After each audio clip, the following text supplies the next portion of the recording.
Chapter 1. Modern Slavery. It's everywhere. All that is necessary for the triumph of evil is that good men, or women, do nothing. Edmund Burke. Sarah carefully navigated the early morning traffic to school in Betsy, a silver 2003 Honda Accord with black leather seats and bright chrome wheels, which her parents had given her for her 16th birthday. 2 weeks earlier, her parents had thrown her a Sweet 16 birthday party with pizza and prizes at church after youth group. All her closest friends had come and watched as she was presented with Betsy. A big sign on the windshield read, "Happy birthday, Sarah Bear." Sarah Bear was her parents' endearing name for her, and a reminder of how special she was to them. The present, however, had come with conditions. Her upper-middle-class parents had given her just 2 months to get a job to pay for Betsy's gas and insurance. And despite Sarah's 4.0 GPA, her new car also came with a curfew and the insistence from her parents that they know where she was and who she was with at all times. The morning had not started off well. Sarah hated arguing with her mom, but lately her parents' rules had been getting under her skin. With privilege comes responsibility, they said. But now they were even telling her what she could and couldn't wear. Just last week she had bought a shirt from Abercrombie that her mom made her return because it was too tight and too low. She didn't really want to be a bad girl. She just wanted to fit in with what the other kids were wearing. Besides, she really liked that shirt. As she pulled into the school parking lot, she saw her new friend Maggie wearing the exact shirt she'd been forced to return. Maggie not only had nice clothes, but she had all the freedom she wanted. This was high school, after all, the time to have fun. Why couldn't her parents be more like Maggie's? "Hey, Sarah." Maggie was always so happy to see her and seemed truly friendly. "How was your weekend?" "It was good. My family went to the beach." "I really like your shirt." "I actually bought that shirt, but my mom made me return it." "Why? Was there something wrong with it?" "No, my parents thought it was too tight. Maybe I should have bought a bigger size." In front of Maggie, Sarah always felt like she had to make excuses for her parents' rules. "That's how these are supposed to be worn." "Hey, I'll give you mine tomorrow. I'm going to the mall tonight and I'll get myself something new. Besides, I think this is a better color for you than for me. It will look so cute on you." "Maggie, you don't have to do that. Besides, my mom would freak out if she saw me wearing that after she made me take it back." "Why would you need to tell her? Just leave it in your locker here at school." Before Sarah could say anything, Maggie continued, "Your parents seem really strict.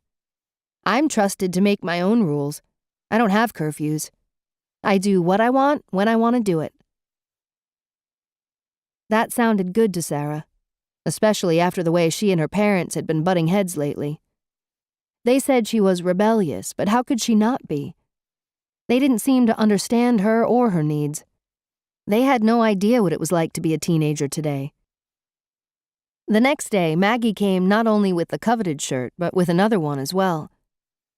"Here's the shirt I promised. Along with this other one I thought would look so sweet on you. It will show off your curves. If you've got it, flaunt it." They both laughed. "I can't take both of these. I don't know how I could possibly pay you back," Sarah said. She had been applying for jobs at all the clothing stores in the mall, as well as at all the fast food places, but no one seemed to be hiring. "Don't worry about it." Maggie winked at her. "There's more where that came from. Let's hurry before we're late for history." Sarah changed into the new shirt after first period and ate lunch with Maggie that day. "Doesn't it feel good to wear what you want to wear? You look so pretty in that shirt. You're doing the right thing by following your heart." Their friendship grew. Maggie was so at ease with herself, a trait Sarah admired, and she loved how Maggie made her laugh. Even though her jokes were a little crude, Maggie was so much fun, and her life seemed so much more exciting than Sarah's. Before long, Sarah confided in Maggie about her unsuccessful job search. "I need to get a job to pay for insurance and gas for my car.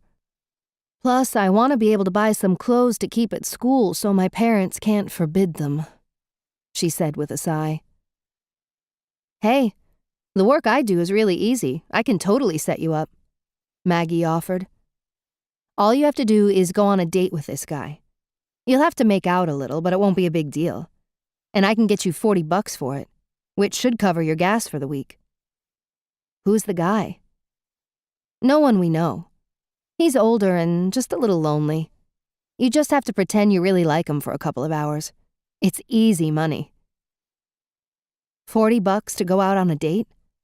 That sounded good to Sarah. Her parents would think she was at the school football game and she could still make her curfew. The guy was in his 20s and she'd only be with him for a short time. Besides, the idea that her parents would think she was at the game while she was earning some quick cash seemed exciting. Slippery slope. The date didn't quite go as advertised. The guy demanded more than just making out. Sarah was uncomfortable at first, but it wasn't like she had sex with him. He only pushed to get to second base, as the girls at school would say. As promised, Maggie was waiting for Sarah after the date. She soothed her friend's concerns, and they had time to grab a Coke before Sarah had to go home. Maggie mixed some vodka in hers, but Sarah declined. The date was one thing, but she knew better than to drink and drive.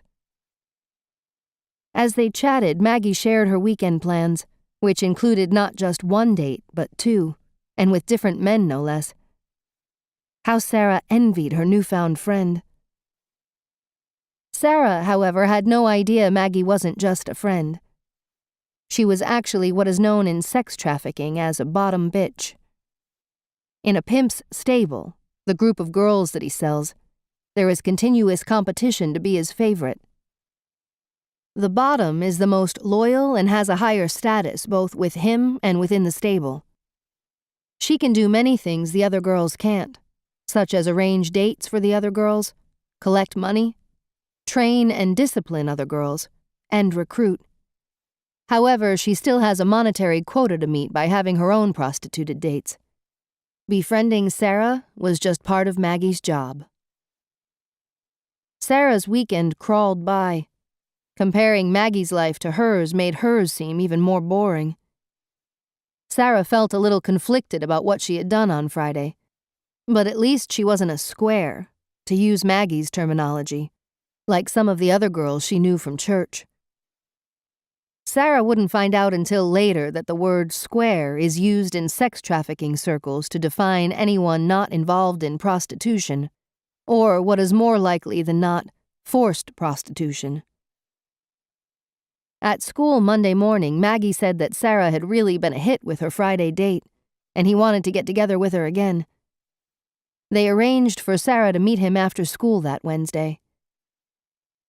"You're so exciting to me," the man told 16-year-old Sarah. His words pleased her and made her feel like a real woman. She agreed to drive up to the Butte in his car to make out again. This time she was more comfortable. She really enjoyed the fact that her parents had no idea where she was and what she was doing. Over the weeks that followed, Maggie and Sarah became better friends, and Sarah continued to go on occasional arranged dates. She could now afford insurance and gas for her car, had new clothes, and was leading a life as exciting as Maggie's.